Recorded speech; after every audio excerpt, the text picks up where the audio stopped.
चलिए बच्चों आगे चलते हैं। Next is angular association. हम शायद पिछले 2 या 3 क्लास से लीनियर एसोसिएशन पढ़ रहे थे, जिसमें पार्टिकल स्ट्रेट लाइन के लोग मूव कर रहा था। और पार्टिकल जब स्ट्रेट लाइन के लोग मूव कर रहा था तो हम लोगों ने एक फोर्स कहा जो इक्विलिब्रियम पोजीशन की तरफ आएगा। उस फोर्स को हम लोगों ने नाम दे दिया कि दैट इज रीस्टोरिंग फोर्स। वो force directly proportional to displacement prove करते हैं हमने कहना स्टार्ट कर दिया कि एसएचएम करेगा। एक्सेलरेशन भी डायरेक्टली प्रोपोर्शनल टू डिस्प्लेसमेंट आ गया and acceleration equal to something something into x आ गया। वो जो समथिंग समथिंग था उसको हमने ओमेगा स्क्वायर कहना स्टार्ट कर दिया। उस ओमेगा को हमने एंगुलर फ्रीक्वेंसी कहा, उससे हमने टाइम पीरियड निकाल ली। हमने सवाल खूब सारे किए, टफ भी किए, बट अगेन जितने भी सवाल थे उन सब में मोर और लेस जो कहानी थी वो इतनी ही थी, है ना। जो मैंने अभी रिपीट की मोर और लेस वही कहानी बार बार रिपीट हो रही थी।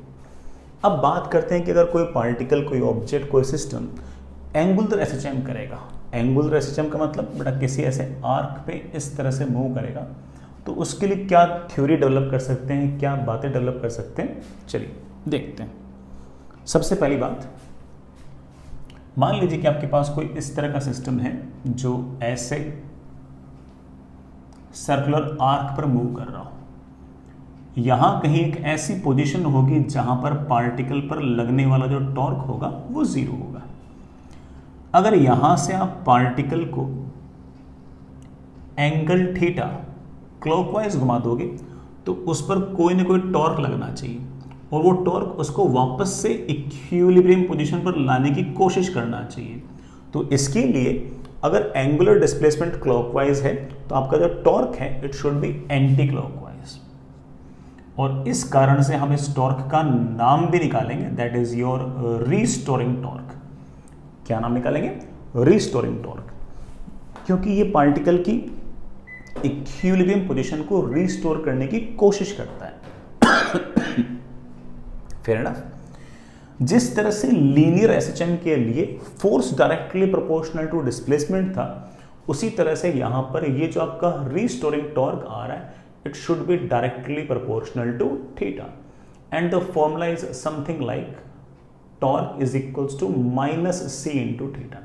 ये माइनस अगर आप ना भी लिखो ना तो कोई बहुत बड़ा फर्क नहीं पड़ने वाला। इस माइनस का तो सिर्फ और सिर्फ ये अर्थ है कि इक्विलिब्रियम पोजीशन से अगर एंगुलर डिस्प्लेसमेंट क्लॉकवाइज है तो टॉर्क आपका एंटी क्लॉकवाइज है, और अगर एंगुलर डिस्प्लेसमेंट एंटी क्लॉकवाइज है तो आपका जो टॉर्क है वो क्लॉकवाइज है। माइनस साइन तो सिर्फ और सिर्फ वो अपोजिट प्रूव करने के लिए ही है। तो it means that it is going to be perform angular SHM. It is going to perform angular SHM. जैसे लीनियर एसएचएम में हम लोग कहा करते थे force is equals to mass into acceleration, वैसे ही हम यहां पर लिख सकते हैं कि torque is equals to I into alpha. Torque is equals to I into alpha, और हम लिख सकते हैं alpha is equals to minus c upon I into theta. Alpha can also be written as d2 theta upon dt square. ये हमारे पास एक differential equation आ गई है, और इस तरह की डिफरेंशियल इक्वेशन हम लोगों ने पहले भी सॉल्व की थी, और हमने d2 theta upon dt square plus c upon I into theta is equals to 0। ये जो c अपॉन आई है इसको एक बार के लिए ओमेगा स्क्वायर लिखता हूं, और हमारे पास ये एक सेकंड ऑर्डर डिफरेंशियल इक्वेशन आ गई। इस सेकंड ऑर्डर डिफरेंशियल इक्वेशन को सॉल्व करने का मेरा बिल्कुल मन नहीं है, और मुझे ऐसा लगता है कि मैंने ना आप लोगों का इसका सॉल्यूशन याद करा रखा है। इसका सॉल्यूशन याद करा रखा है। हाँ, ये ज़रूर है कि मैंने जब पहली बार इसको सॉल्व किया था ना, मतलब पहली बार जब देखा था तब तो सॉल्व किया था ढंग से। एंड इसका solution will be like this कि angular displacement at any time t will be maximum angular displacement into sine of omega. Omega is of course root c upon plus some phase constant. किसी भी time पर आपकी जो angular position होगी that will be maximum angular position into sine of omega t plus phi. आप more और less हर चीज का अर्थ जानते हो। ये थीटा बता रहा है कि किसी भी टाइम पर पार्टिकल की इक्विलिब्रियम पोजीशन से कितना एंगुलर डिस्प्लेसमेंट है। यू कैन से कि it is your angular displacement from equilibrium position, या ऐसे बोल दो कि दिस इज एंगुलर पोजीशन। किसी भी टाइम पर एंगुलर पोजीशन क्या है, एक ही बात है। सर ये थीटा नॉट क्या है? वैसे तो आप समझ ही गए कि एक तरह से मैक्सिमम एंगुलर पोजीशन है कि मैक्सिमम कितने एंगल तक जा सकता है। तो आप कहोगे सर तो एम्पलीट्यूड है। आप कह सकते हो कि इसके लिए बेटर वर्ड होगा एंगुलर एम्पलीट्यूड। बाकी अंदर वालों को बड़ा छेड़ने की जरूरत है नहीं, आप पहले जानते हो कि this entire term is known as phase, this omega is known as your angular frequency. इस एंगुलर फ्रीक्वेंसी के क्या यूज थे आप लोग जानते ही हो। एंगुलर फ्रीक्वेंसी से हम लोग टाइम पीरियड वगैरह निकाला करते थे कि टाइम पीरियड इज 2π/ω। ये जो फाई है आखिर में कांस्टेंट है, इसका एक नाम निकाल सकते हो कि it is your phase constant, या फिर एक नाम और, that is initial phase. That is initial phase, that is initial phase. I hope you get the point. तो ऐसे इसका आपके पास सॉल्यूशन है। तो किसी भी टाइम पर पार्टिकल की एंगुलर पोजीशन क्या होगी, वो इसका आंसर आपके पास बेटा ये आ गया। चलिए बच्चों, इस सॉल्यूशन को हम थोड़ा सा और बढ़िया से देखते हैं। इसके बारे में जितनी बातें डिस्कस कर सकते हैं वो सारी की सारी बातें डिस्कस करते हैं। मैं वापस से लिख रहा हूं इसको, है ना, मैं एक बार इसको फिर से लिख रहा हूं। हाँ बच्चों, किसी भी टाइम पर एंगुलर पोजीशन क्या होगी, theta not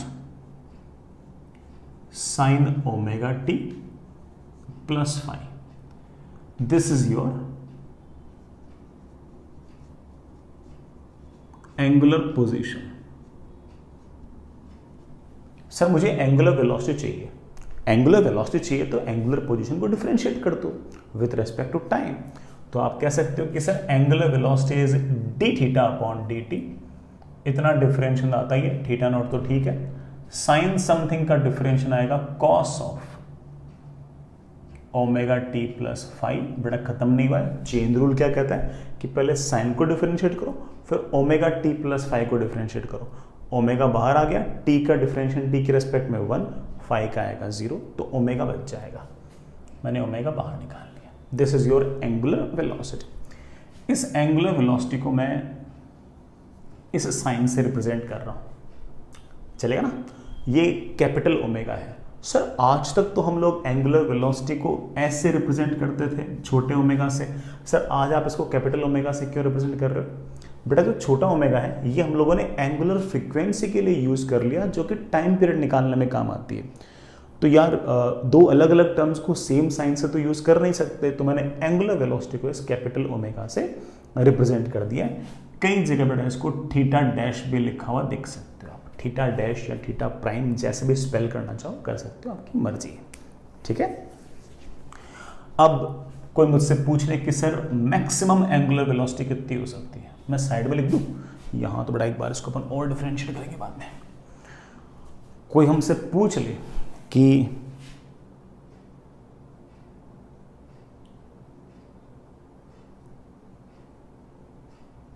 maximum angular velocity कितनी हो सकती है, तो मेरा जवाब होगा कि कॉस की वैल्यू कहां से कहां तक वेरी कर सकती है, -1 से लेकर 1 तक। तो मैक्सिमम एंगुलर वेलोसिटी मेरे ख्याल से हो सकती है थीटा नॉट इंटू ओमेगा। बिल्कुल वैसे ही जैसे लीनियर एसएचएम के अंदर मैक्सिमम स्पीड कितनी हो सकती थी, ए ओमेगा, यहां पर थीटा नॉट इंटू ओमेगा। वहां पर ए था एम्पलीट्यूड, यहां पर थीटा नॉट है आपका एंगुलर एम्पलीट्यूड, है कि नहीं। आगे चलिए बच्चों, इस एंगुलर वेलोसिटी को मेरे बच्चे एक स्टाइल से और लिख सकते हैं। थीटा नॉट ठीक है, ओमेगा ठीक है, cos of something can be written as under root of 1 minus sine square omega t plus 5। It can be written as theta naught omega under root of 1 minus sine square something can be written as theta square upon theta naught का square. It can be written as omega into under root of theta naught का square minus theta का square. ये आपके पास angular velocity का एक formula आ गया। आप बोलोगे सर ये एंगुलर वेलोसिटी का फॉर्मूला तो बिल्कुल वैसे ही आ गया है जैसा फॉर्मूला हमारे लिए वहां पर वेलोसिटी का था। वेलोसिटी के मैग्नीट्यूड का बड़ा फॉर्मूला हमारे पास लीनियर सिस्टम में था, omega under root of a square minus x square. बस बेटा ये आपकी स्पीड, ये एक तरह से आपकी एंगुलर स्पीड, ये भी एंगुलर फ्रिक्वेंसी, ये भी एंगुलर फ्रिक्वेंसी, थीटा नॉट और ए। थीटा नॉट है एंगुलर एम्पलीट्यूड, ये ए था आपका एम्पलीट्यूड, ये एक्स है बेटा आपकी पोजीशन, ये थीटा है आपकी एंगुलर पोजीशन। और जैसा आप देख पा रहे हो कि थीटा इक्वल्स टू जीरो पर मतलब थीटा इक्वल्स टू जीरो पर मतलब इक्विलिब्रियम पोजीशन पर आपके पार्टिकल के पास एंगुलर वेलोसिटी सबसे ज़्यादा होगी और उसकी वैल्यू होगी थीटा नॉट इंटू ओमेगा। बिल्कुल वैसे जैसे लीनियर एसएचएम के अंदर x इक्वल्स टू जीरो पर आपकी स्पीड सबसे ज़्यादा हुआ करती थी, बिल्कुल वैसे के वैसे। I hope it's okay. आगे चलते हैं, आगे चलते हैं, आगे चलें। नेक्स्ट इज, अब एक्सेलरेशन चाहिए मेरे को, एक्सेलरेशन चाहिए, सॉरी बच्चों एक्सेलरेशन नहीं, angular acceleration.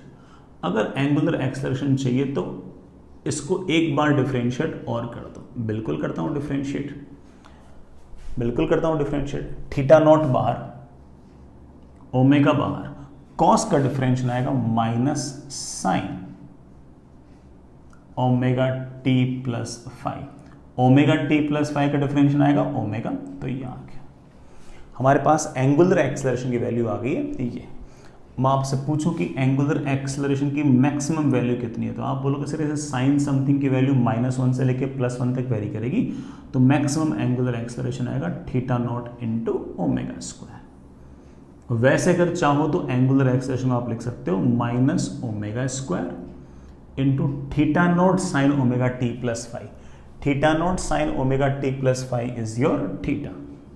Angular acceleration is d2 theta upon dt square. ये तो आना ही था बच्चों।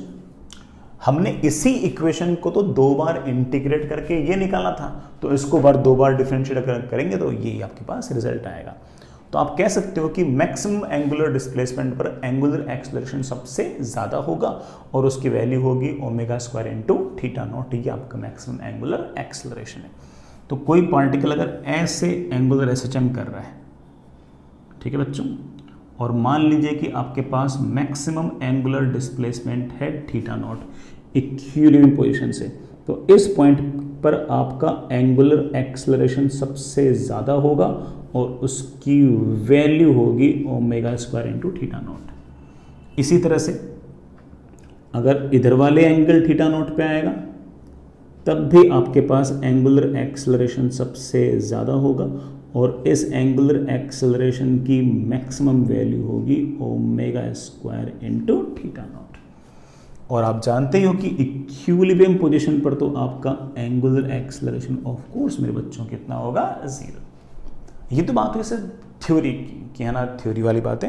और थ्योरी वाली बात में आपको ऐसा लगा कि सर ने कुछ नया तो बताया नहीं। सर ने टॉर्क को तो फोर्स को टॉर्क से रिप्लेस कर दिया, मास को मोमेंट ऑफ इनर्शिया से कर दिया, एक्सेलरेशन को एंगुलर एक्सेलरेशन से कर दिया, वेलोसिटी को एंगुलर वेलोसिटी से कर दिया, पोजीशन को एंगुलर पोजीशन से कर दिया। बाकी सारी की सारी कहानी जैसे हमने पहले से पढ़ रखी थी मोर और लेस वैसी की वैसी एंगुलर एसएचएम में भी कहानी आ गई। बिल्कुल सही बेटा, मेरे पास भी ऐसे कोई अलग से बताने के लिए बात नहीं थी, लेकिन फिर भी आई थॉट दैट कि कम से कम आप लोगों को लिखना तो आना ही चाहिए, तो मैंने प्रैक्टिस करा दी है ना। ऐसे आपको अब अलग से कहीं प्रैक्टिस करने की ज़रूरत नहीं है। इन एंगल्स वगैरह जो हमने जिस तरह से एंगल की टर्म्स में बातें की है उनसे हमारा मोर और लेस काम चल जाएगा, कोई दिक्कत नहीं आएगी।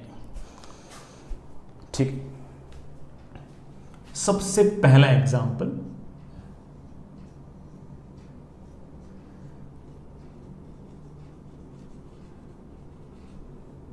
एंगुलर एसएचएम का सबसे पहला एग्जाम्पल आपके पास सिंपल पेंडुलम। बहुत आसान सा है, ठीक है, बहुत ही आसान कैलकुलेशन है। आराम से सोचें समझें आंसर निकालें। सुनिए बच्चों, ये आपके पास एक स्मूथ हिंज, हिंज मतलब कील, इस स्मूथ हिंज से एक मासलेस स्ट्रिंग आपने ऐसे बांध दी। ये जो स्ट्रिंग है इसकी लेंथ है आपके पास L।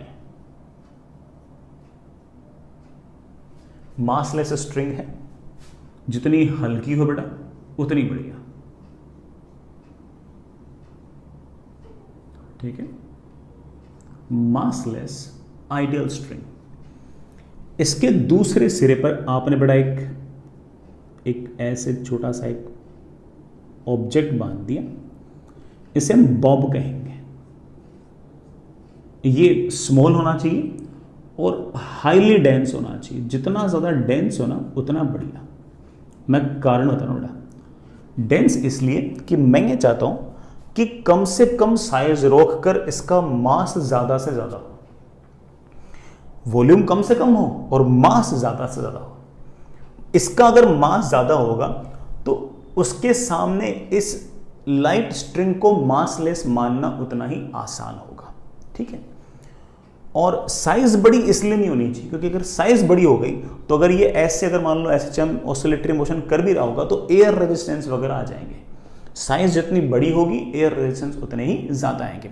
तो मैं नहीं चाहता कि एयर रेजिस्टेंस वगैरह आए, तो साइज कम से कम लेकिन मास भी ठीक ठाक होना चाहिए। इसके पास मास ठीक ठाक होगा तभी तो मैं इसके सामने रस्सी के मास को नेग्लेक्ट कर पाऊंगा।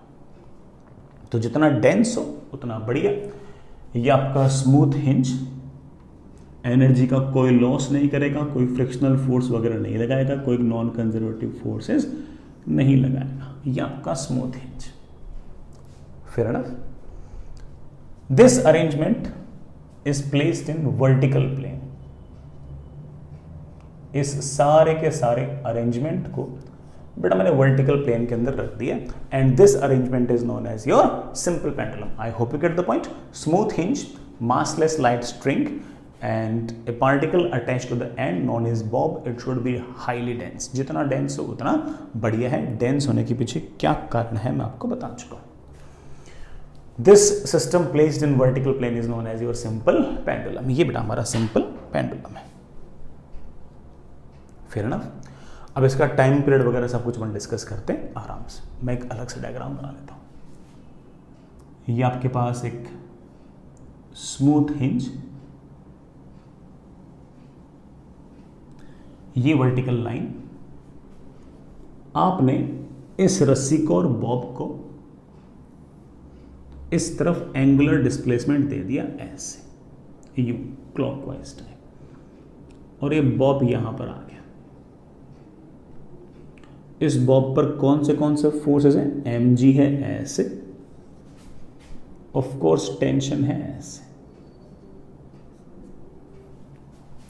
एंगुलर डिस्प्लेसमेंट आपका क्लॉकवाइज। अब हम टॉर्क देखते हैं, अभी देखते हैं। यहां से हिंज से अगर देखता हूं तो टेंशन का टॉर्क कितना आएगा? 0। mg का जरूर टॉर्क आएगा। mg का टॉर्क आएगा mg ऐसे, चलो चलो चलो चलो घुमाओ, mg का टॉर्क आएगा ऐसे। डिस्प्लेसमेंट कैसे है? क्लॉकवाइज। डिस्प्लेसमेंट कैसे है? क्लॉकवाइज। और टॉर्क कैसे आएगा? Anti clockwise. आप कहोगे सर एसएचएम की पहली कंडीशन तो फुलफिल हो गई है। जो टॉर्क है उसको आप रीस्टोरिंग बोल सकते हो, क्योंकि ये जो mg का टॉर्क है ये वापस पार्टिकल को लाने की कोशिश कर रहा है। काश मैं ये रीस्टोरिंग टॉर्क बता पाऊं, तो आप कहोगे सर बिल्कुल बहुत आसान है, दैट इज mg। ये जो आपका फोर्स लग रहा है, ये एंगल थीटा, ये एंगल बड़ा प्लस थीटा, इस mg का ये line of action of force, और यहां हिंज से परपेंडिकुलर डिस्टेंस, ये जो परपेंडिकुलर डिस्टेंस है of course this is L sin theta. इन दोनों स्क्यू लाइंस के बीच का separation that is L sin theta. तो टॉर्क की वैल्यू आ गई mg L sin theta. Tension का टॉर्क है नहीं, हिंज फोर्स का टॉर्क है नहीं, सिर्फ और सिर्फ आपके mg का टॉर्क था, वो हमने बड़े आराम से लिख दिया, और इस mg के टॉर्क की जो वैल्यू है वो आ गई है mg into L sin theta. बड़ा परपेंडिकुलर बढ़िया से बनाओ यार, अब बढ़िया ऐसे।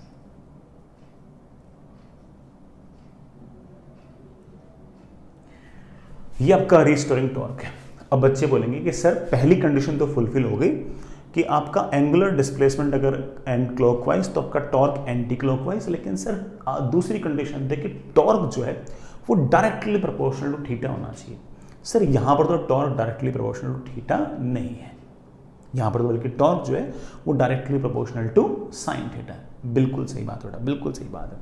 अब मैं कह रहा हूँ कि अगर मान लीजिए if and only if theta is very small, theta जो है वो छोटा एंगल है, ऐसे कोई 60 डिग्री 30 डिग्री नहीं है, छोटा एंगल है, ऐसे बेटा 4 डिग्री 5 डिग्री ऐसा कुछ है, तो उस केस में एज वी नो दैट कि sine theta can be nearly equal to theta, sine theta can be written as theta, and in that case I can say that कि torque is equals to m into g into l into theta and we can say that कि SHM is proved। I really hope मैं जो कहना चाह रहा हूँ उस बात का आपको अर्थ में आ गया होगा कि इसका मतलब ऐसा नहीं कि आप सिंपल पेंडुलम में कितने एंगल पे ले जाकर छोड़ दो ये SHM करेगा, नहीं, अगर आपका एंगल छोटा होगा तो ही SHM करेगा। अगर आपका एंगल मान लो 60 डिग्री हुआ तो ये SHM नहीं करेगा, ये कोई भी और ऑसिलेटरी मोशन कर रहा होगा, लेकिन ये SHM नहीं है। उस ऑसिलेटरी मोशन का टाइम पीरियड निकाल पाएंगे नहीं निकाल पाएंगे वो अलग बात है, हम तो सिर्फ और सिर्फ एक बार के लिए सिर्फ और सिर्फ सिंपल हार्मोनिक मोशन ही पढ़ रहे हैं, हमें तो उसी का टाइम पीरियड ही निकालना आता है। तो मैं पहले ही बोल दूं सिर्फ छोटे थीटा के लिए ही हमने SHM प्रूव किया है, बड़े थीटा के लिए ऑसिलेटरी हो सकता है, सिंपल हार्मोनिक मोशन नहीं है। कोई बात नहीं, अगला स्टेप, टॉर्क की वैल्यू आ गई है m into ji into l theta and torque should be equal to, यहां से टॉर्क लिखा है तो यहीं के अबाउट मोमेंट ऑफ इनर्शिया, यहां के अबाउट रस्सी का मोमेंट ऑफ इनर्शिया तो 0 और m मास के पार्टिकल का मोमेंट ऑफ इनर्शिया आएगा m L square into of course alpha, torque है ऐसे तो अल्फा भी तो ऐसे, m से m गया l से l गया, अल्फा की वैल्यू आ गई है g by L into theta. और जैसे मैंने आपको थ्योरी बताई बेटा थोड़ी देर पहले, जैसे लीनियर SHM के अंदर acceleration is something something into displacement था, वैसे ही आपके एंगुलर SHM के अंदर angular acceleration should be equal to something something into angular displacement and we know that कि this something something is your omega square. This omega is not angular velocity, this is your angular frequency. Angular frequency is root g by L and we could easily say कि time period is t is equals to 2 pi root L by g. ये हमारा time period है, that is t is equals to 2 pi root L by g. ये हमारा time period है। किसी भी simple pendulum का टाइम पीरियड आप इस तरह से डायरेक्ट याद कर सकते हो, कोई इश्यू नहीं बच्चों, हमारे मोस्टली सवालों के अंदर फॉर्मूला काम दे जाएगा, किसी प्रकार का कोई इसमें दिक्कत नहीं है। यही इसकी प्रॉपर डेरिवेशन है और जो भी एंगुलर SHM होंगे उनके अंदर हम हमेशा यही वाला काम करेंगे और इस काम से हमारा हमेशा काम बन जाएगा, कोई दिक्कत ही नहीं आएगी, कोई दिक्कत नहीं आएगी, कभी भी दिक्कत नहीं आएगी, ठीक है। बट मैं इसी सिंपल पेंडुलम को एक तरीके से और करना चाहता हूं, टाइम पीरियड एक तरीके से और निकालना चाहता हूं, वो है simple pendulum approximated as linear SHM। इसको मैं अप्रोक्सीमेटली लीनियर SHM मान लूं और फिर सॉल्व कर लूं। सर लीनियर कैसे मानोगे? देखो एंगल थीटा छोटा तो है ही, तो इस छोटे से डिस्प्लेसमेंट को ऐसे लीनियर टाइप मान लो, शायद कुछ बन जाए। बनाते बेटा, इस पार्टिकल को मैंने ऐसे हल्का सा डिस्प्लेस किया, हल्का सा डिस्प्लेस किया, छोटा सा डिस्प्लेसमेंट दिया x, ये एंगल थीटा, ये l। इस m मास के पार्टिकल पर कौन से फोर्स हैं? टेंशन ऐसे, mg ऐसे, इस mg के दो कंपोनेंट आएंगे, अगर वो एंगल थीटा तो ये वाला एंगल थीटा, ये एंगल आपके पास आ गया है mg cos थीटा और ऑफ कोर्स टेंजेंशियल डायरेक्शन के अंदर आपके पास आ जाएगा mg sin थीटा। दो कंपोनेंट आएंगे बच्चों, रेडियल डायरेक्शन में mg cos तो टेंजेंशियल डायरेक्शन में mg sin थीटा। अब मैं इसको लीनियर एसएचएम टाइप बड़ा मानने की कोशिश कर रहा हूँ, तो कौन सा ऐसा फोर्स है जो पार्टिकल को वापस लाने की कोशिश कर रहा है? तो आप बोलो सर पार्टिकल को वापस लाने की कोशिश कर रहा है mg sin थीटा, तो मैं एक रीस्टोरिंग फोर्स बोल रहा हूँ। क्या बोल रहा हूँ? Restoring force mg sin theta which can nearly be written as mg theta, and that can be written as mg theta. Theta can be always written as arc length upon radius. Arc length is x, radius is l. क्या हमने restoring force को directly proportional to x prove कर दिया है? Yes. Sir इस बार angular की बातें नहीं कर रहे हैं?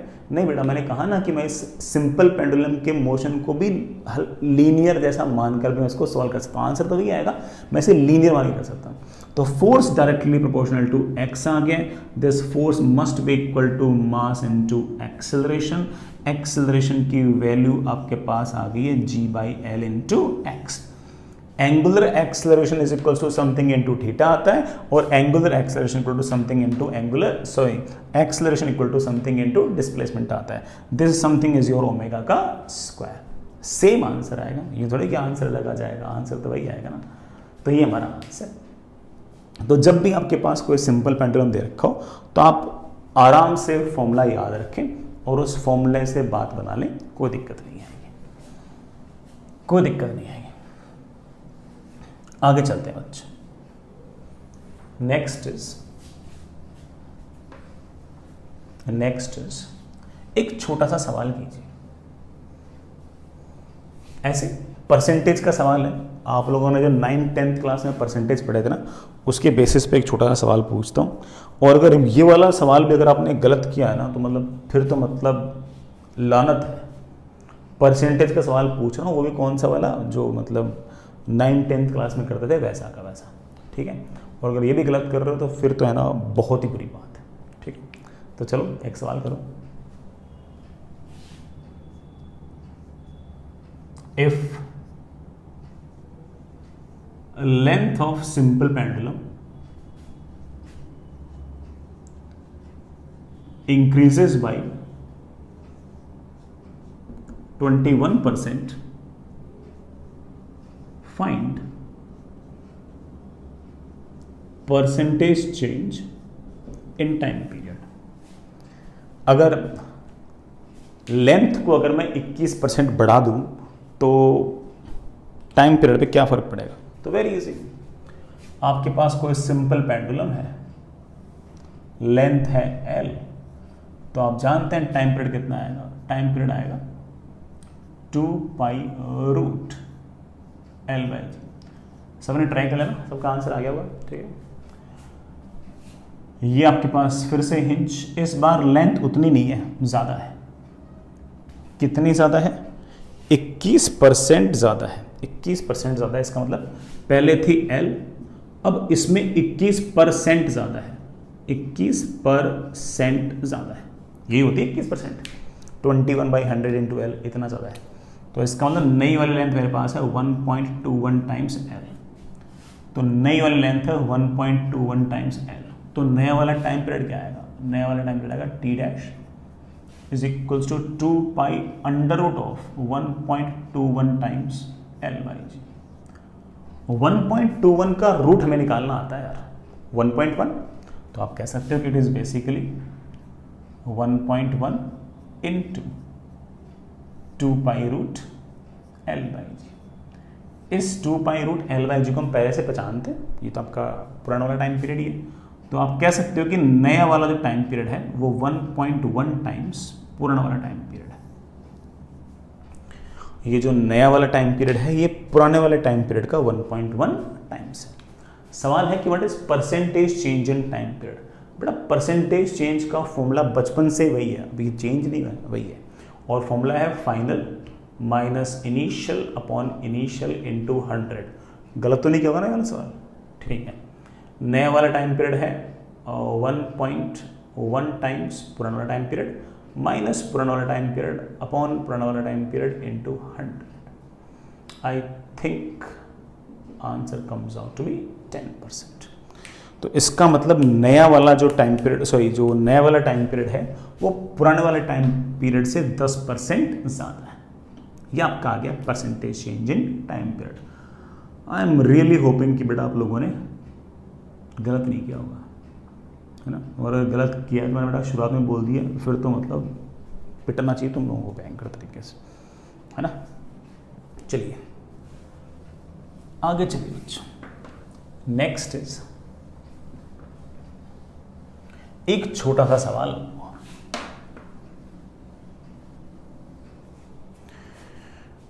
एक छोटा सा सवाल और।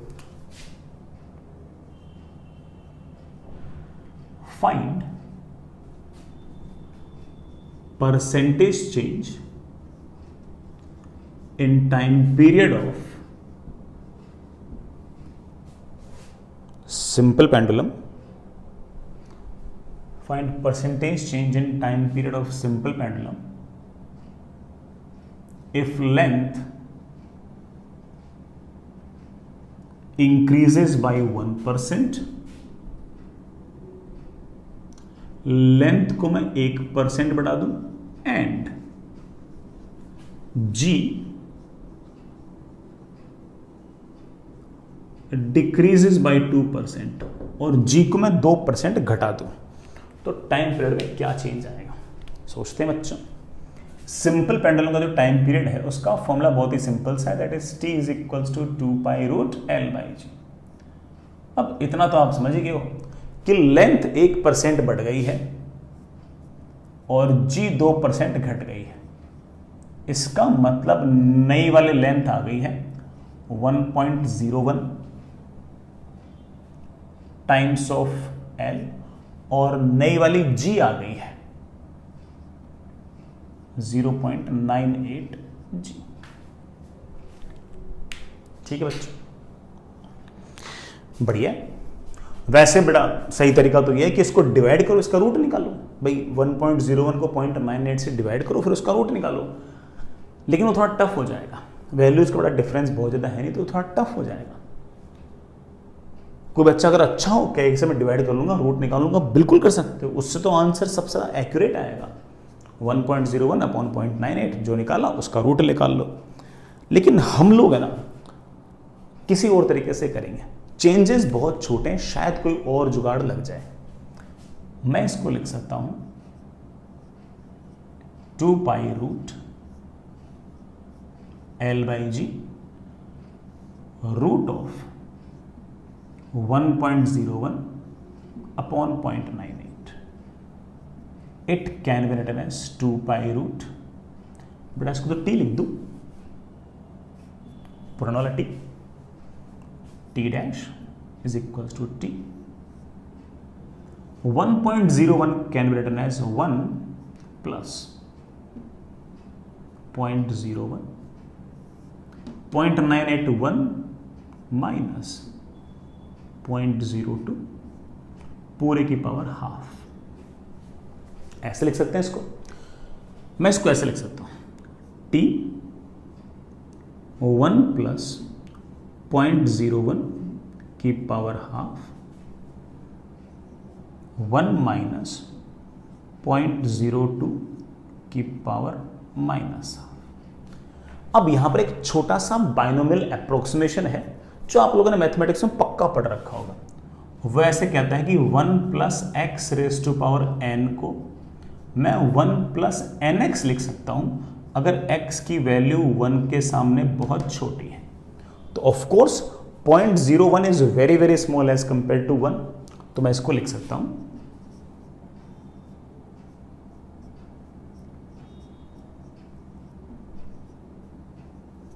ऐसे लिख सकता हूं। इसी तरह से मैं इसको लिख सकता हूं 1 माइनस हाफ नीचे आएगा,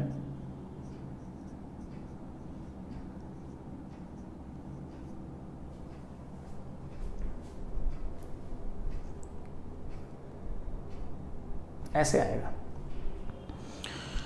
और इसको हम लिख सकते हैं, बड़ा देखना क्या लिख सकते हो, नया वाला टाइम पीरियड आ गया, पुराना वाला टाइम पीरियड बड़ा मल्टीप्लाई करना, this into this, that is 1 plus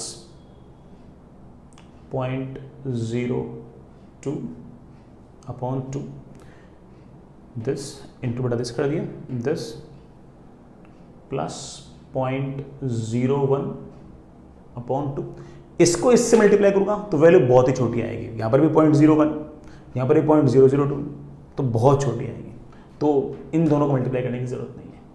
हमारे पास आ गया T dash is equals to T 1 plus 0.01 plus 0.005, तो T dash is equals to T 1.015। ये आपके पास नया वाला टाइम पीरियड आ गया। हमने दो जगह अप्रोक्सीमेशन लगाया, एक तो बाइनोमियल वाले में और एक बड़ा मल्टीप्लाई करते वक्त हमने दिस इनटू दिस को बहुत छोटा माना। और मान सकते हैं कोई बहुत ऐसे बड़े कोई आउटरेजियस अप्रोक्सीमेशंस थोड़ी हैं। और हमारे पास कोई मुझसे पूछ रहे sir what is the percentage change, थोड़ा वही बात, final minus initial upon initial. T dash की वैल्यू है 1.015 T minus T upon T, अरे परसेंटेज निकालना है तो into 100 that is 0.015 into 100। I think it is 1.5%। ये हमारा बड़ा आंसर, ये हमारा आंसर। तो जब भी चेंजेस बहुत छोटे हों तो उस केस में आप इस तरह से बाइनोमियल अप्रोक्सीमेशंस वगैरह यूज कर सकते हो। इवन ये जो मैंने आंसर निकाला है इसको मतलब याद भी कर सकते हो। याद करने की क्या स्टाइल है वो भी सिखाता हूँ, याद कैसे करना है वो भी सिखाता हूँ। इतना तो समझ में आ गया होगा। कोई बच्चा कहते सर इससे अच्छा तो मैं डिवाइड ही कर लेता, और डिवाइड करने के बाद जो एक्सप्रेशन है ऐसे मैं उसको रूट ले लेता। बिल्कुल ले सकते हो, वो तो इससे भी ज़्यादा एक्यूरेट आएगा, वो कैलकुलेशन तो एक्चुअल होगी। ये तो मैंने अप्रोक्सीमेशन लगाया है। तो कोई कहते हैं मैं डिवाइड कर लूँगा, मैं रूट निकाल लूँगा, तो वो तो और वेलकम है, बड़े आराम से करो, कोई दिक्कत नहीं है। ठीक है, मुझे लगा कि मैंने थोड़ा सा आसान किया है ना, फिर भी मैं इसको थोड़ा सा और आसान भी कर सकता हूँ। और उसको अगर याद रख लोगे फिर तो बड़ा ठीक है, कहानी बहुत आसान है। आप इसको ऐसे लिख लो, t is equals to 2 pi l की पावर हाफ g की पावर माइनस हाफ। सही लिखा मैंने? पूरी इक्वेशन को डिफरेंशिएट कर दो। t का डिफरेंशिएशन आएगा dt, सॉरी डिफरेंशिएट नहीं, पहले लॉग लो। लॉग लिया तो मेरे पास आ गया ln t is equals to ln 2 pi, बड़ा इसमें लॉग की प्रॉपर्टीज यूज आ रही है ना, वो तो ठीक आनी चाहिए, plus half times log l minus half times log g। अब डिफरेंशिएट करो, log t का डिफरेंशिएशन आएगा 1/t इंटू डी टी, ये तो कांस्टेंट है, इसका डिफरेंशिएशन आएगा 0 is equals to half times log l का डिफरेंशिएशन आएगा 1/l into D L minus half log g का डिफरेंशिएशन आएगा 1/g इंटू डी जी।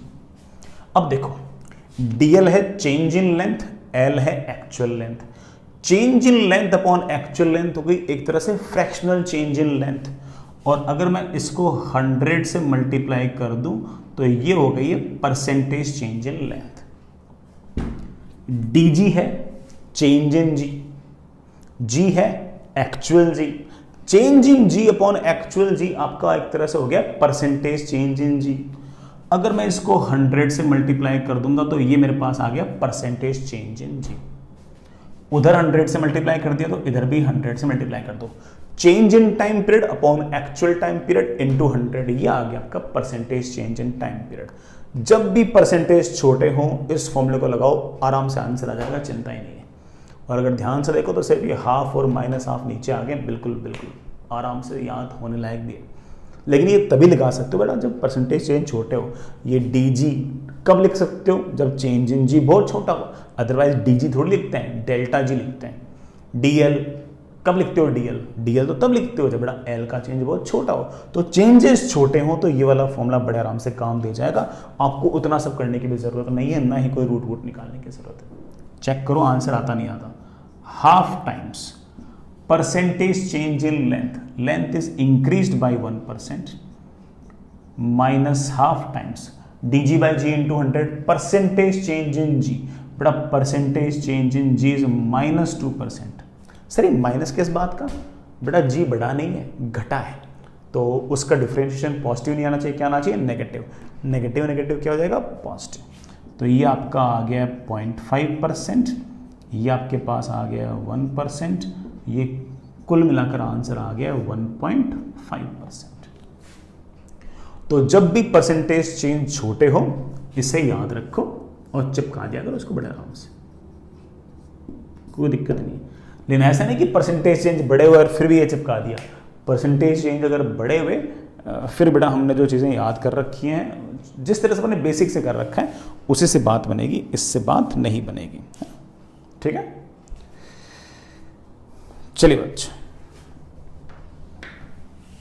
अगली बात,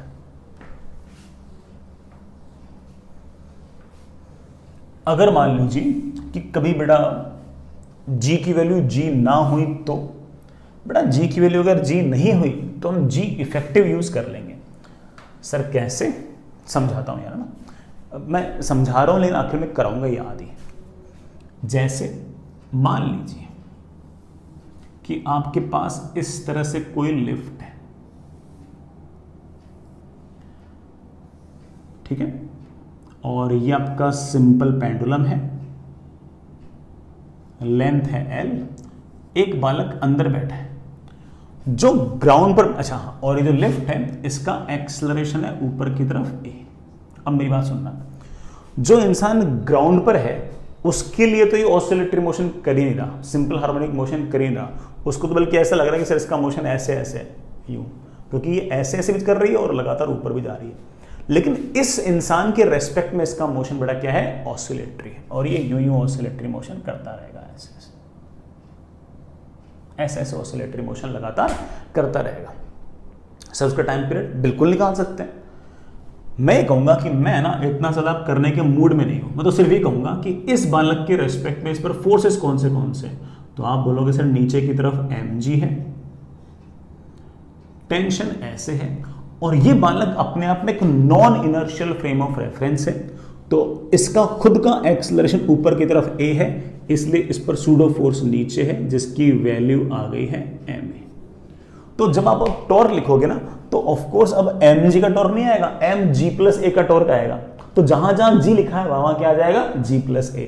और आप बड़े आराम से कह सकते हो कि टाइम पीरियड का फॉर्मूला आ गया t = 2π√L/g, नहीं बेटा g+a, बस बन गया अपना काम, तो बन गया अपना काम। इससे आप कहना चाहो तो ऐसे भी लिख सकते हो t = 2π√L/g इफेक्टिव। जी इफेक्टिव, अगर जी इफेक्टिव आपको याद नहीं तो मैं याद भी करा देता हूं कि जी इफेक्टिव का जो मैग्नीट्यूड है ना, मैंने तुम्हें एक तरह से याद करना सिखा रखा था कि that is G vector minus इस गाड़ी का एक्सेलरेशन, पूरे का मोड ले लो। g है नीचे की तरफ, a है ऊपर की तरफ, तो g माइनस a आ गया नीचे की तरफ g+a। बड़ा एक वेक्टर में से दूसरे वेक्टर माइनस करना आता है ना, g है नीचे की तरफ माइनस a है ऊपर की तरफ, माइनस साइन क्या करता है? डायरेक्शन को उल्टा, तो आ गया नीचे की तरफ g+a, अपना काम बन गया। इसी की बजाय अगर मान लो कि सिचुएशन ऐसा होता कि ये आपके पास कोई लिफ्ट, ये बड़ा आपका अगेन सिंपल पेंडुलम, ये बड़ा कोई बालक, और एक्सेलरेशन नीचे की तरफ a होता, तो आप बोलो सर कोई दिक्कत नहीं है, इस बालक के रेस्पेक्ट में मोशन जो है वो ऑसिलेटरी है, सिंपल हार्मोनिक है, and the formula is t = 2π√L/g effective. बेटा g इफेक्टिव कितना होगा? बच्चे बोले सर लेफ्ट का एक्सेलरेशन ऊपर होता है तो g+a, लेफ्ट का एक्सेलरेशन नीचे होता है तो g-a, तो दैट इज g-। यही नहीं, अगर मान लीजिए कि आपके पास ये कोई कार्ट है ऐसे, और अंदर कोई बालक है, कार्ट का एक्सेलरेशन है सामने की तरफ a बेटा g के मुकाबले बहुत बड़ा नहीं है, छोटा ही है, एंड कोई पार्टिकल ऐसे ऐसे ऑसिलेटरी मोशन कर रहा है यूं यूं।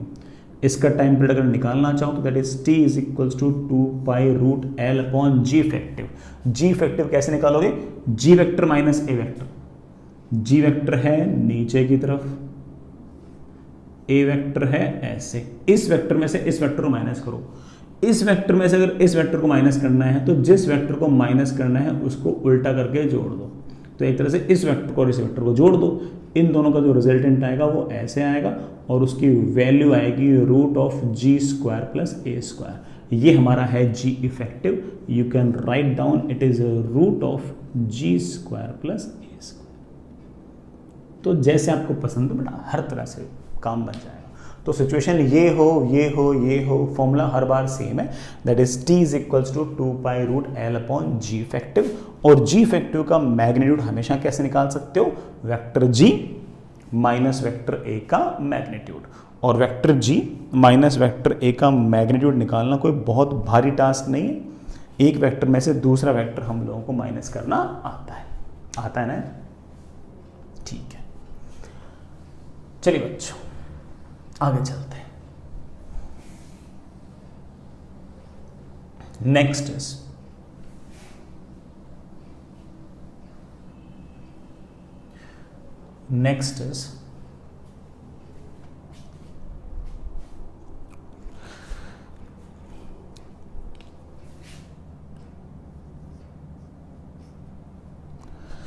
हाँ बच्चों,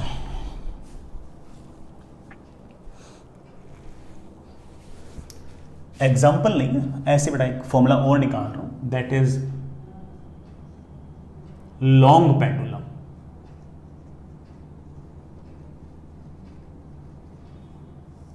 बहुत ज्यादा लॉन्ग पेंडुलम हुआ तो क्या होगा, हालांकि एज सच तो बेटा लॉन्ग पेंडुलम हमारे कोर्स में है नहीं, बट उसका फॉर्मूला हम डिराइव कर सकते हैं, हमारे काम भी आ सकता है। तो सुनिएगा, मान लीजिए कि ये आपके पास अर्थ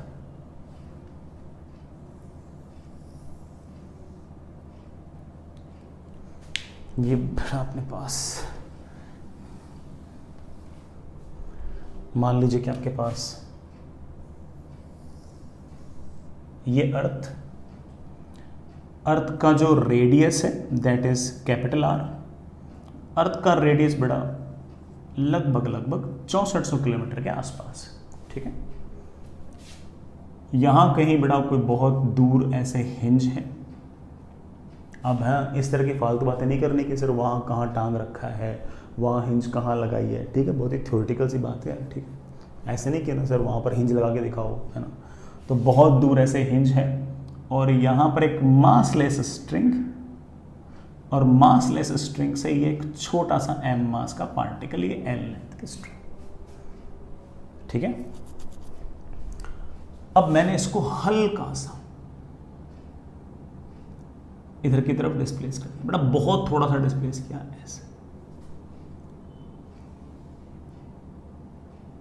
बहुत ही थोड़ा सा डिस्प्लेस किया है x, आर्क के लॉन्ग डिस्प्लेस किया है x।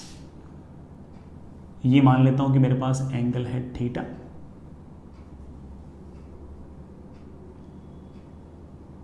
मैं मान लेता हूं कि ये वाला एंगल आपके पास है phi. By exterior angle property मैं कह सकता हूं कि ये वाला एंगल आपके पास मेरे ख्याल से आ गया थीटा प्लस फाई। कोई दिक्कत तो नहीं बच्चा, ये वाला एंगल थीटा, ये वाला एंगल फाई, तो ये वाला एंगल आ गया pi minus theta minus phi, तो ये वाला एंगल आ गया theta plus phi. Exterior angle property से राइट बोल दो। अब देखो, इस m मास के पार्टिकल पर टेंशन लग रही है ऐसे, अर्थ का mg लग रहा है ऐसे।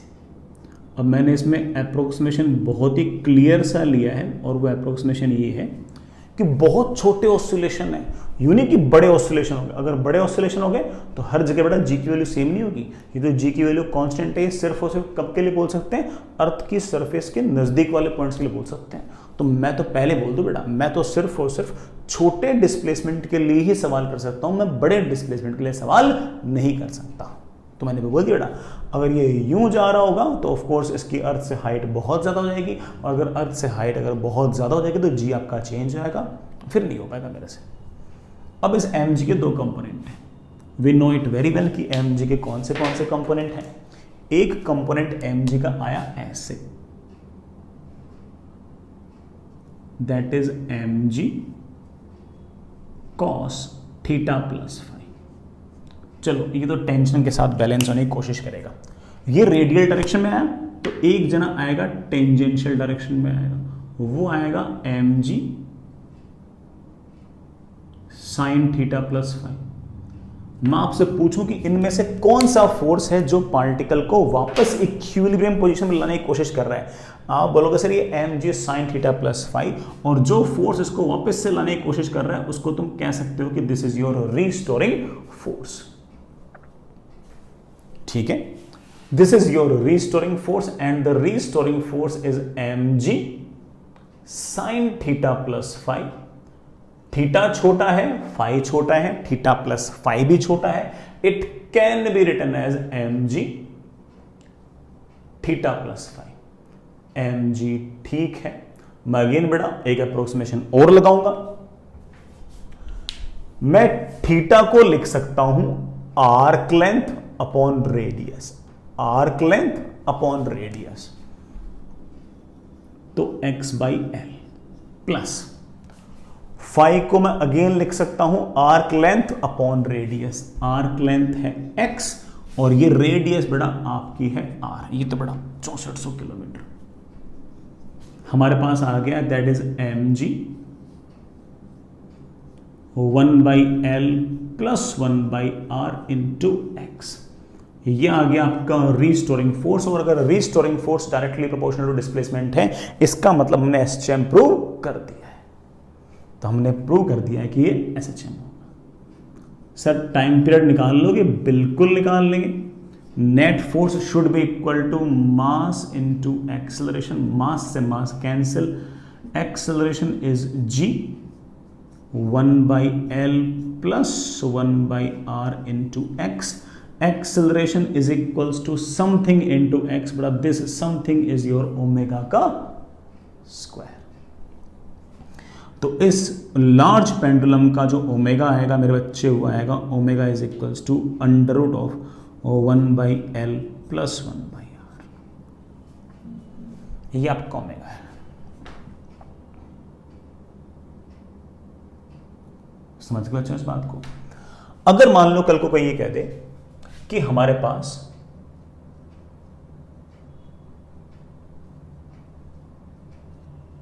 इनफाइनाइटली लॉन्ग पेंडुलम है, इनफाइनाइटली लॉन्ग अगर पेंडुलम है तो L टेंडिंग टुवर्ड इंफिनिटी है, और अगर L टेंडिंग टुवर्ड इंफिनिटी है तो 1 अपॉन L तो ऑफ कोर्स टेंडिंग टुवर्ड जी। अच्छा बेटा इसमें एक टर्म रहेगी, सॉरी माय फॉल्ट बेटा, कौन सी? G। Acceleration is equal to something into x, बेटा समथिंग इज दिस, है ना, माय फॉल्ट। हाँ मैं क्या करता, मैं कह रहा था कि अगर इनफाइनाइटली लॉन्ग पेंडुलम है, मतलब ये जो लेंथ है ना पेंडुलम की, ये 6400 किलोमीटर से ही बहुत ज्यादा है, 6400 किलोमीटर से ही बहुत ज्यादा है। अब अगेन ये मत पूछना कि सर कहां टांग दिया आपने, थ्योरेटिकल है यार, ठीक है ना, बहुत दूर टांग दिया, इतना दूर टांग दिया कि जहां पर आपने इसको टांग रखा है ना, उसके सामने ये अर्थ का रेडियस 6400 किलोमीटर से भी बहुत छोटा है, कोई दिक्कत नहीं है। अगर आपका L टेंडिंग टुवर्ड इंफिनिटी तो 1 अपॉन L तो टेंडिंग टुवर्ड 0, और उस केस में आपका जो ओमेगा आएगा वो बेटा रूट जी बाई आर आएगा, और उस केस में आपका जो टाइम पीरियड आएगा वो t is equals to 2 pi by omega, तो that is 2 pi root are by g आएगा। ये बेटा मेरे ख्याल से लगभग 84 मिनट्स के आसपास आता है, शायद 84.6 मिनट्स के आसपास वैल्यू आती है, कोई बहुत बड़ा टास्क नहीं है। आर को बेटा 6400 000 लिख दो। सो 000 किस बात का, अबे किलोमीटर में है तो उसको मीटर में। जी की वैल्यू बेटा वैसे तो 9.8 लिखनी चाहिए, लेकिन चलो तुम तो अपने बच्चे हो, 10 लिख दो, फिर सॉल्व कर लो। इसकी वैल्यू रफली मेरे ख्याल से 84 मिनट्स एंड 40 सेकेंड से ऐसे कुछ आती है, ठीक है, याद नहीं करनी है, ऐसे बातें कर रहे हैं, ठीक है। ये हो गया आपका लॉन्ग पेंडुलम का ओमेगा, और अगर इनफाइनाइटली लॉन्ग पेंडुलम है तो ऑफ कोर्स बड़ा आपका जो 1 अपॉन L होगा वो टेंडिंग टुवर्ड 0 हो जाएगा, और ओमेगा आ जाएगा रूट जी बाई आर, और आपका टाइम पीरियड जाएगा 2 pi root are by G. I hope आप लोग समझ गए होंगे इस बात को। सवाल तो बड़ा ये भी अच्छा ही था, सवाल तो बड़ा ये भी अच्छा। चलिए बच्चों आगे चलते हैं। नेक्स्ट अगली बात, एक छोटी सी हेडिंग और डालते हैं, फिर बेटा उसके भी जितनी बातें बन सकती हैं वो सारी देखते हैं। नेक्स्ट इज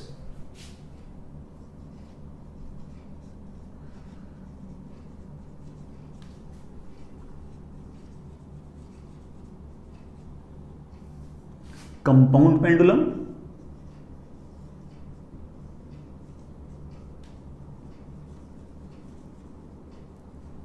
या फिर फिजिकल पेंडुलम। किसी भी ऑब्जेक्ट को वर्टिकल प्लेन में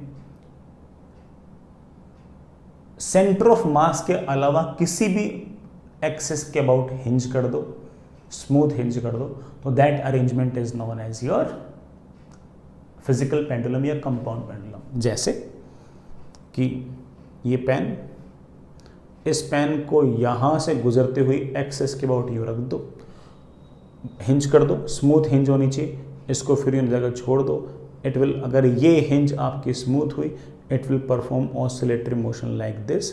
अगर आपका एंगुलर डिस्प्लेसमेंट छोटा हुआ तो ये एसचेम भी कर सकता है, and this arrangement is known as your physical pendulum या कंपाउंड पेंडुलम। और कुछ भी आपकी मर्जी बेटा, और कुछ भी है ना, मान लीजिए कि हमारे पास क्या है बेटा, हमारे पास बेटा मान लीजिए कि ये बॉटल है, ठीक है, अगेन बॉटल है, ये बॉटल बेटा हमने यहाँ से हिंज कर दिया, यहाँ से हिंज कर दिया, और इस बॉटल को मैंने हल्का सा यूँ करके छोड़ दिया।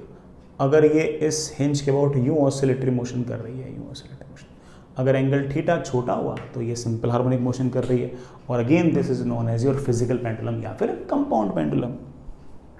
बिल्कुल सिंपल, इतनी सी बात है। तो किसी भी ऑब्जेक्ट को उसके सेंटर ऑफ मास के अलावा किसी पॉइंट से हिंज कर दो, अलावा, तो उसको हम फिजिकल पेंडुलम या कंपाउंड पेंडुलम कह सकते हैं, किसी को भी। चलिए एक सवाल करते हैं। आप ये पक्का सोच रहे हो कि सर ने फिजिकल पेंडुलम तो पढ़ाया ही नहीं, उसके बावजूद सवाल पूछ रहे हैं। फॉर्मूला तो निकाला नहीं सर ने, फिर भी सवाल पूछ रहे हैं। जानबूझ के पूछ रहा हूं, बिना पढ़ाए सवाल पूछ रहा हूं। इस बात का सीधा सीधा अर्थ यह है कि इसका मतलब इसका जवाब निकालने के लिए हमें किसी फॉर्मूले की जरूरत नहीं है। इसका यह अर्थ नहीं कि हम फॉर्मूला निकालेंगे नहीं, फॉर्मूला निकालेंगे, और हो सका तो फॉर्मूला याद भी कर लेंगे, लेकिन मैं आपको कन्विंस करना चाहता हूं कि फॉर्मूला उतना इंपॉर्टेंट नहीं है। मैं फॉर्मूला निकालने के बाद तुमसे बहुत सारे सवाल करो, तुम फॉर्मूला में वैल्यू पुट करो और आंसर निकाल दो, तो तुम कन्विंस नहीं हो पाओगे। मैं बिल्कुल एक सिंपल सपाट सवाल बोल दूं और फिजिकल पेंडुलम शब्द नाम भी ना लूं, और फिर भी तुम आंसर निकाल दोगे, तुम्हें लगेगा कि हाँ यार सर सही करें कि थ्योरी ज़्यादा इंपॉर्टेंट है, किस तरह सवाल करना है वो इंपॉर्टेंट है। फॉर्मूले तो ठीक है, चलते रहते हैं। याद हो गया तो ठीक है, आसानी से आ जाएगा, नहीं याद हुआ तो ठीक है, दिमाग लगाने के बाद आएगा, लेकिन आएगा ज़रूर। तो चलिए बेटा, सवाल है, सवाल को सवाल की तरह ही ट्रीट करें। तो मेरी सीक्वेंस बेटा बहुत ही सही है। इसके अंदर आपको बेटा पहले सवाल करना है, फॉर्मूला हम लोग बाद में निकालेंगे। आपके पास एक यूनिफॉर्म रॉड है, ऐसे एम मास की एल लेंथ की यूनिफॉर्म रॉड है बेटा, और इस यूनिफॉर्म रॉड को मैंने यहां से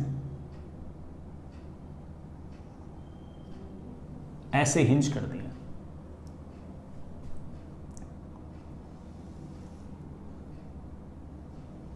अब मैं कुछ नहीं कह रहा कि ये फिजिकल पेंडुलम है नहीं या कुछ, मैं तो कह रहा हूं रोड है, और रोड को ऐसे बड़ा मैंने यूनिफॉर्म रोड है, एम मास की एल लेंथ की, एक स्मूथ आपका बड़ा पुल्ली, सॉरी स्मूथ आपका हिंज है, उसे टांग दिया। अब मैं ये कह रहा हूं कि इस रोड को मैंने इस तरह से कोई एंगुलर डिस्प्लेसमेंट दे दिया और छोड़ दिया। You have to prove that कि it will perform angular SHM and find the time period of that angular SHM, and that's it. इतना सवाल। सवाल लिखिए बेटा, prove that if rod is given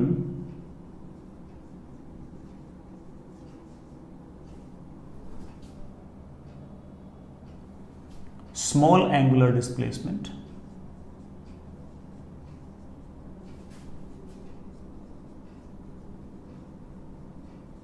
comma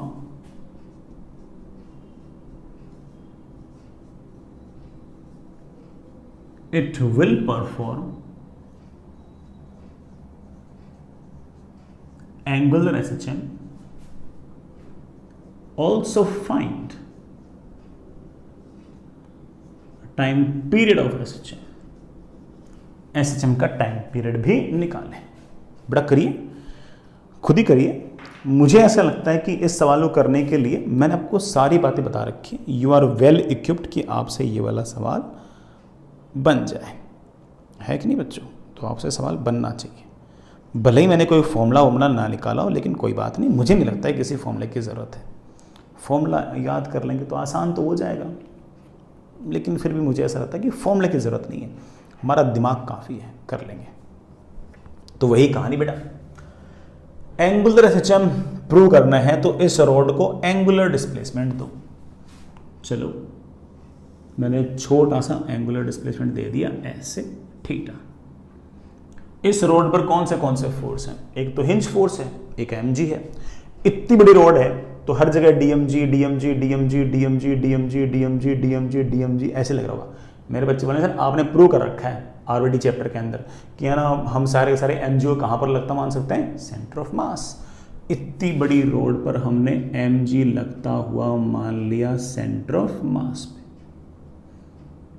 ये एंगल आपका थीटा, सेंटर ऑफ मास की distance l/2, ये mg का line of action of force, line of action of force ऐसे।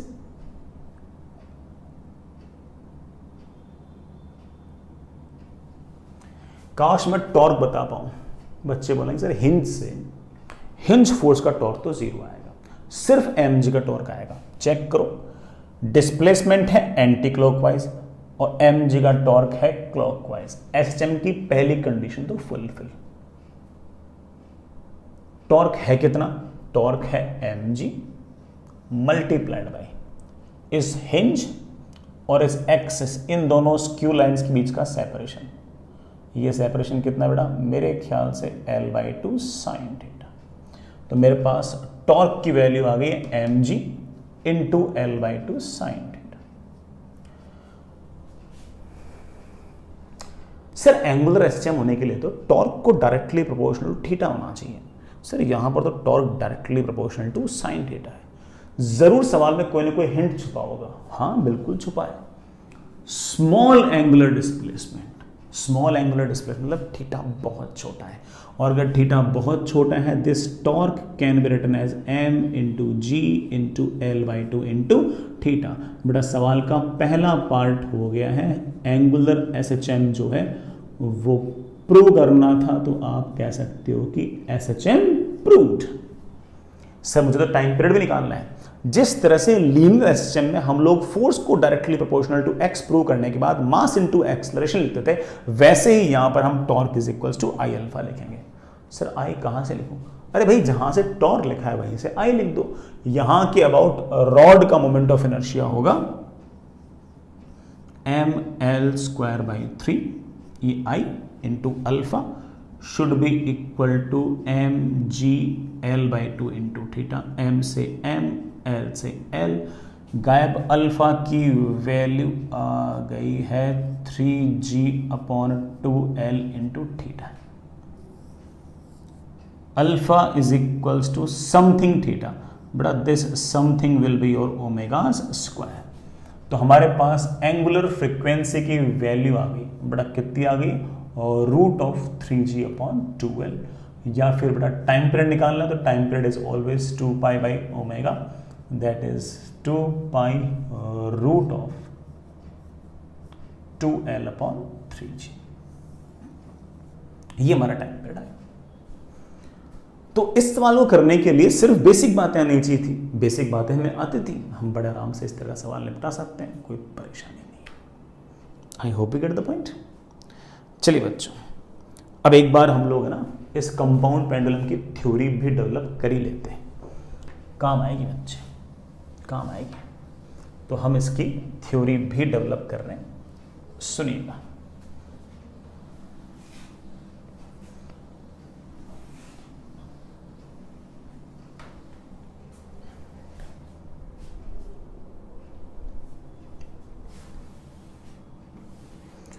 सुनिएगा, हमारे पास कोई इस तरह की बॉडी, m मास की बॉडी, मैंने इस बॉडी को यहां से हिंज कर रखा है, स्मूथ हिंज है और इसका सेंटर ऑफ मास यहां कहीं है। हिंज और सेंटर ऑफ मास के बीच का जो सेपरेशन है वो मान लीजिए एल है। Separation between hinge and centre of mass is given as L. तो शुरुआत में of course centre of mass यहां पर है, तो एम जी ऐसे, हिंज फोर्स ऐसे। अगर हम हिंज से देखें तो हिंज फोर्स का टॉर्क भी जीरो है, एम जी का टॉर्क भी जीरो है। This is your equilibrium position. अब आप इस हिंज के अबाउट पूरे सिस्टम को ऐसे रोटेट कर दो। अगर आप पूरे सिस्टम को ऐसे ऐसे ऐसे अगर रोटेट करोगे तो ये जो सेंटर ऑफ मास है ये भी ऐसे ऐसे ऐसे इधर जाएगा। आपने मान लीजिए कि पूरी की पूरी इस बॉडी को एंगल थीटा रोटेट कर दिया। अगर एंगल थीटा रोटेट कर दिया तो जो सेंटर ऑफ मास यहां था अब वो सेंटर ऑफ मास यहां पहुंच जाएगा। ये डिस्टेंस आपके पास एल है। अब एम जी लगेगा ऐसे। अब फिर से देखो, हिंज फोर्स का टॉर्क तो अब भी जीरो, लेकिन एम जी का टॉर्क आएगा ऐसे, और वो इस पूरे के पूरे सिस्टम को यू घुमाना चाहेगा। आपने घुमाया ऐसे और ये एम जी का टॉर्क आ रहा है ऐसे। आप कहोगे सर पूरे सिस्टम को मैंने जैसे ही यूं घुमाने की कोशिश की तो एम जी का टॉर्क जो है वो उसके अपोजिट आ गया। सर इस टॉर्क को क्या मैं रीस्टोरिंग टॉर्क बोल सकते हो? बिल्कुल बोल सकते हो, और एसएचएम की पहली कंडीशन तो फुलफिल हो गई है। काश ये टॉर्क लिख पाए। हिंज फोर्स का टॉर्क तो जीरो, लेकिन एम जी का कोई ना कोई टॉर्क तो आएगा, और वो कितना आएगा? ये अगर L है तो ये L cos थीटा, ये डिस्टेंस आपकी L sin थीटा। तो जो आपका रीस्टोरिंग टॉर्क है that is m into ji into ये perpendicular distance that is L sin theta. It can be written as m into ji into L theta. क्या हमने angular SHM prove कर दिया है? यस, बिल्कुल प्रूव कर दिया है। सर टाइम पीरियड कैसे निकालूं? Torque must be equals to I into alpha. बड़ा व्हाट इज आई? भाई जहां से टॉर्क लिखा है वहां से आई लिखा है हिंज से, क्योंकि टॉर्क लिखा था आपने हिंज से। So I about hinge into alpha, और यहां sorry I about hinge into alpha. मेरे पास आ गया alpha is equals to m g l upon I about hinge into theta. Angular acceleration is equals to something into theta, and we know that this something is of course omega का square. तो ये जो alpha is equals to something something theta है, but this something must be your omega's square. So your angular frequency comes out to be root of mgl upon I about hinge.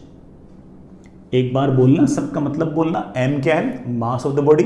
g क्या है? Acceleration due to gravity. l क्या है? इस body की length है क्या? अरे length नहीं है। l क्या है?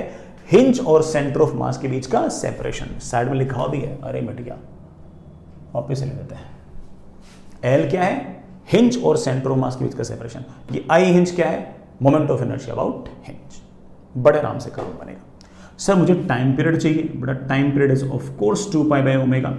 That comes out to be 2 pi under root of I about hinge upon mgl। अच्छा फॉर्मूला है, और अगर आप फॉर्मूले में विश्वास रखते हो तो याद रख लो, काम आ जाएगा। सर हमने जो रॉड वाला केस था ना पहले वाला, उसमें हमने बिना किसी फॉर्मूले के आंसर्स निकाले थे। सर टाइम लगा था। सर उसी का आंसर इस फॉर्मूले से आ जाएगा? अरे क्यों नहीं आ जाएगा यार, सबका आएगा इससे आंसर, तो सबका आएगा। उस रॉड वाले केस को देखो, ये हिंज थी, ये रॉड थी, m मास की l लेंथ की रॉड थी, और ये यूं ऑसिलेटरी मोशन कर रही थी। टाइम पीरियड निकालो, t is equals to 2 pi under root of I about hinge. बोलना बेटा, आई अबाउट हिंज कितना है? हिंज की moment of inertia ml square by 3, ml square by 3। नीचे लिखना है mgl। अगर mgl लिख दिया तो इसका नाम इमोशनल हो चुके हैं। अरे mgl थोड़ी लिख देंगे, l का मतलब क्या था, l का मतलब था हिंज और सेंटर ऑफ मास के बीच का सेपरेशन, हिंज और सेंटर ऑफ मास के बीच का सेपरेशन l थोड़ी है, l/2 है, तो l/2, m से m गया, l से l गया, टाइम पीरियड का आंसर आ गया t is equals to 2π√2l/3g। ध्यान रखना बेटा इस तरह से, l मतलब नहीं कि लेंथ लिख दी, l का अर्थ है कुछ, l का क्या अर्थ है, हिंज और सेंटर ऑफ मास के बीच का सेपरेशन, तो लिख दो। चलिए बच्चों, ये हमारा आंसर आ गया।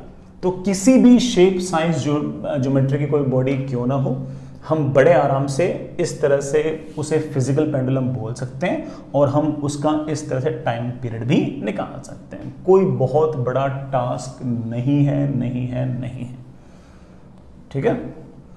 जैसे जैसे जैसे मान लीजिए कि मैंने एक काम किया कि सवाल ऐसा है, ये आपके पास एक ये बड़ा एक डिस्क है, ऐसा यूनिफॉर्म डिस्क है, m मास की, r रेडियस की यूनिफॉर्म डिस्क है, और इस डिस्क को मैंने यहां से हिंज कर दिया है, ये स्मूथ हिंज है,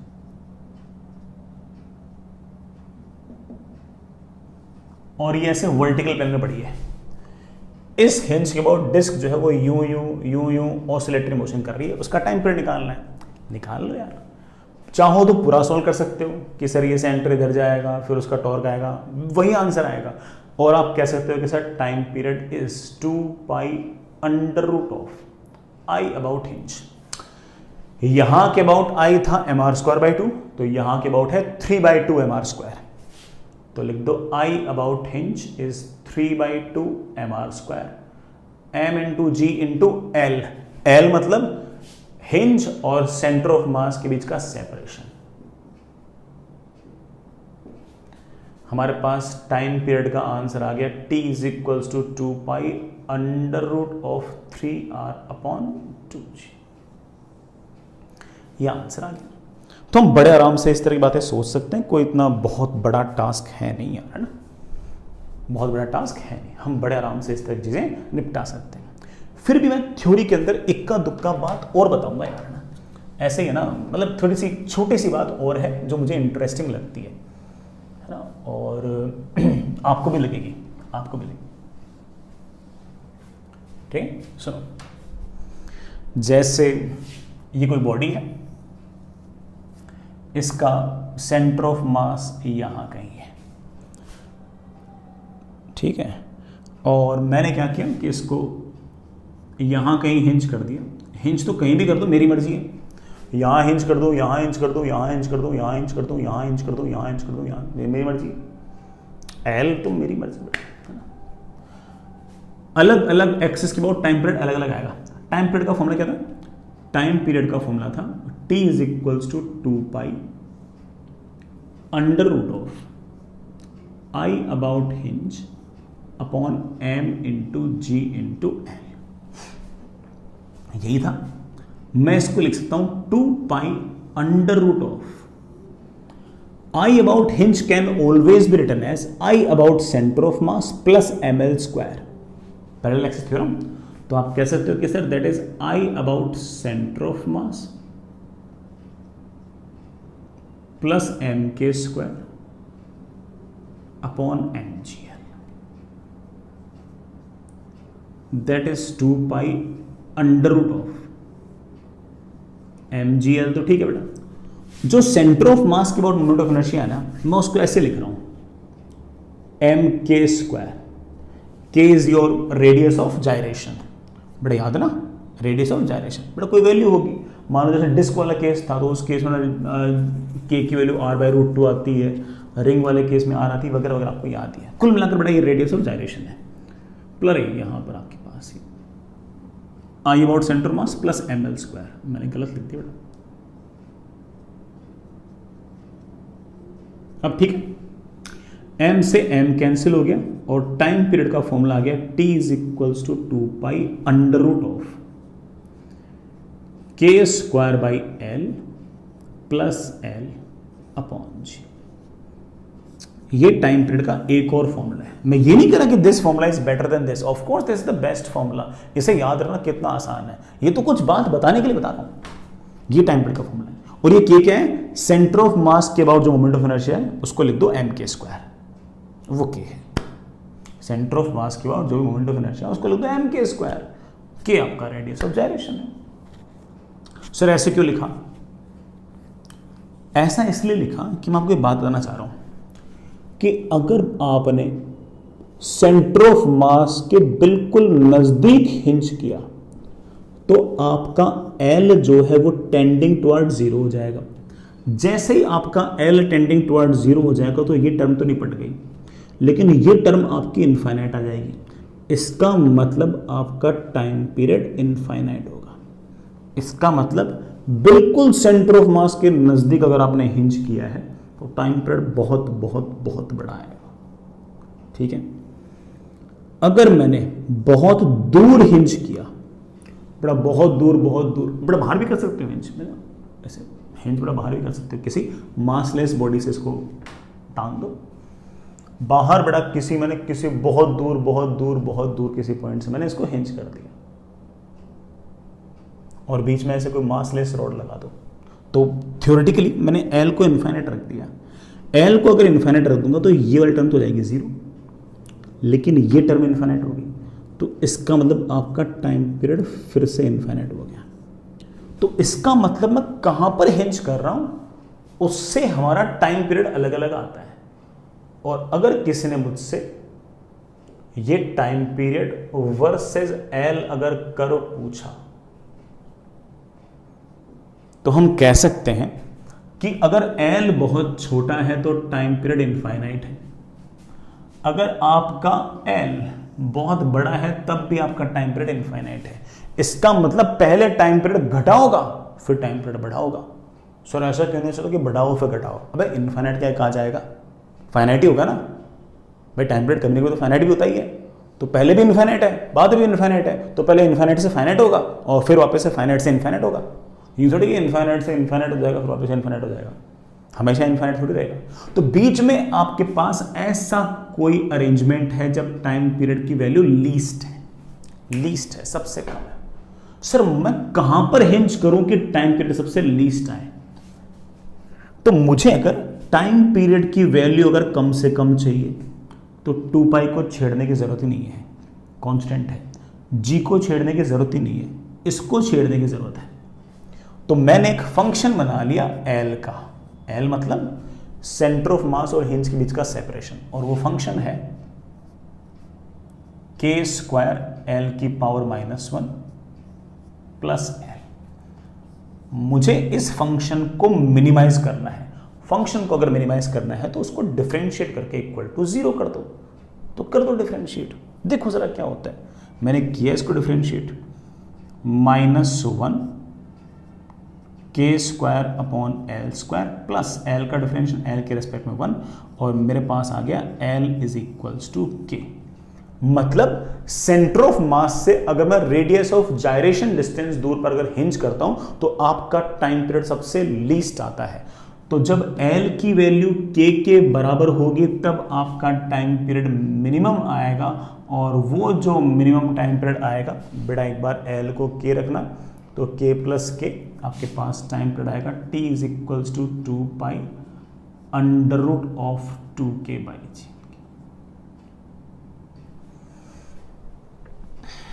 2 पाई रूट 2K बाई जी।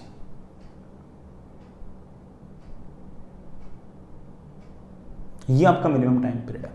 तो कहां पर हिंज करने पर आपका टाइम पीरियड लीस्ट आएगा? सेंटर ऑफ मास से रेडियस ऑफ जायरेशन डिस्टेंस दूर अगर आप हिंज करोगे तो आपका टाइम पीरियड लीस्ट आएगा। सर ये रेडियस ऑफ जायरेशन लीस्ट कहां पर होगा? रेडियस ऑफ जायरेशन कैसे निकालूंगा? जो भी आपका सेंटर ऑफ मास के अबाउट मोमेंट ऑफ इनर्शिया है उसको mk² लिख दो, उसको mk² लिख दो तो आपका radius of gyration. I hope बड़ा इस बात को आप समझ गए होंगे।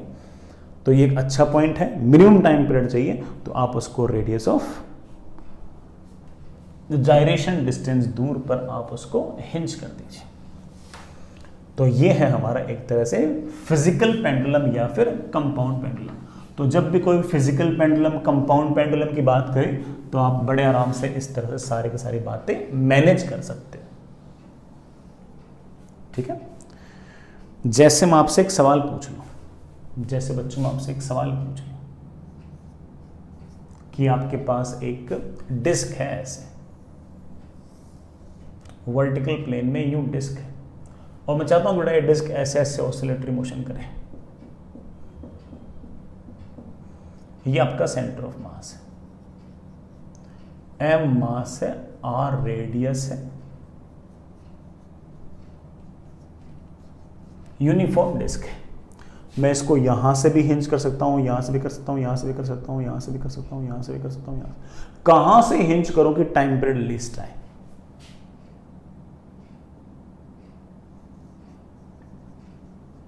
From where this disk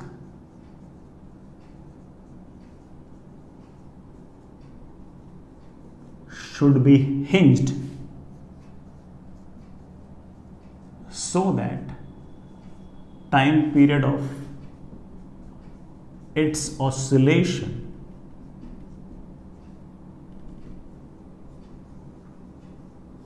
is least। तो मैंने क्या किया, यहां कहीं हिंज कर दिया, और ये जो डिस्टेंस है मैं जानता हूं कि दिस डिस्टेंस इज बेसिकली के। सर ये के कैसे आएगा?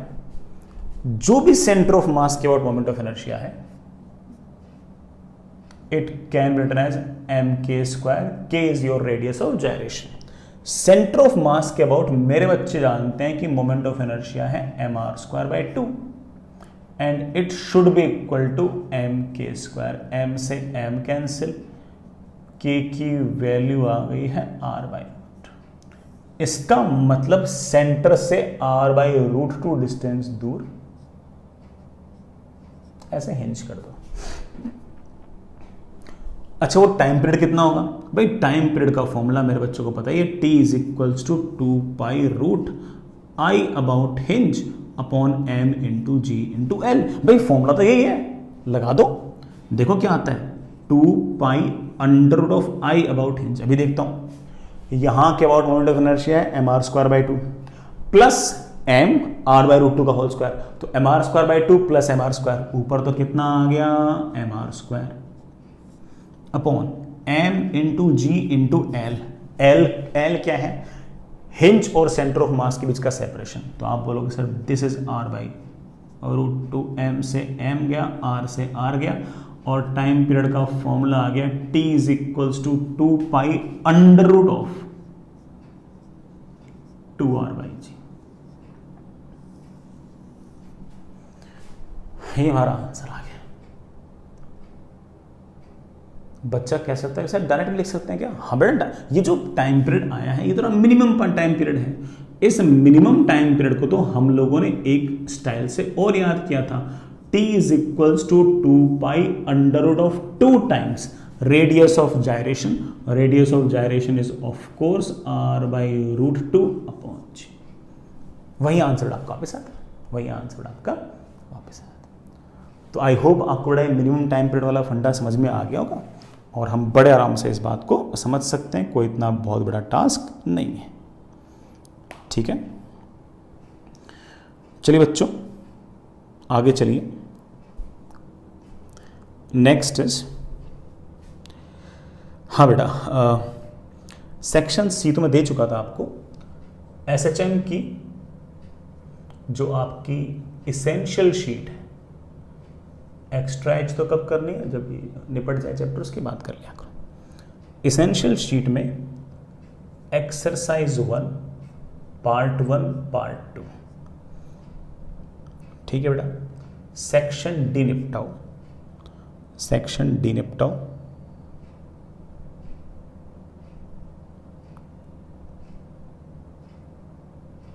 एंड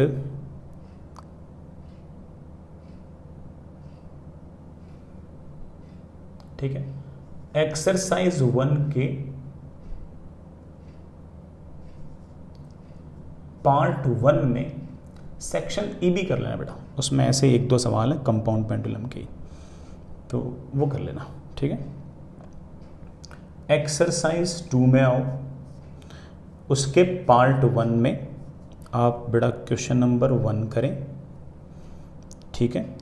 आपको हल्का फुल्का बेटा केटीजी थर्मो आता हो ना तो क्वेश्चन नंबर 2 कर सकते हो, अदरवाइज स्किप कर सकते हो, है ना।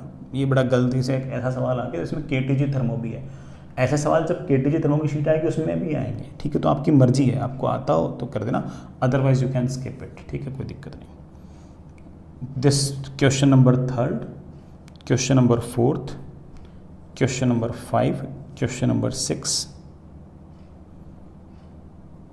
Question number 12।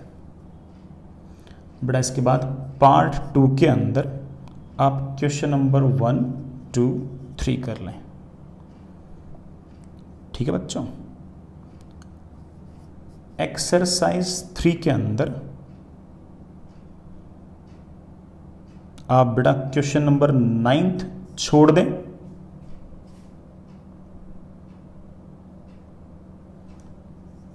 फोर्थ छोड़ दें, 10th छोड़ दें,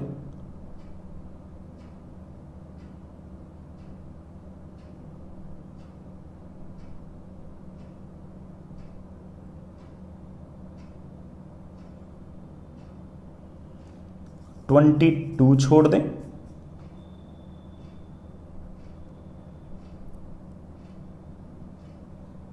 23 छोड़ दें, 24 छोड़ दें, 25 छोड़ दें। ये एक्सरसाइज 3 के पार्ट 1 की बात कही बेटा मैंने, ठीक है। चलो इसके बाद में एक्सरसाइज 3 के पार्ट 2 में बेटा वो कह रहा था ना कि डिस्क वाला सवाल है, तो वो कॉम्प्रीहेंशन है 7, 8, 9, ये तो कर ही लेना, फिर 10th भी कर लो, 12th भी कर लो, बस एक बार तय कर लो, बाकी बाद में कर लेना, है ना। थोड़ा टाइम यूटिलाइज भी हो जाए, निपटा दो इसको, है ना। चलिए।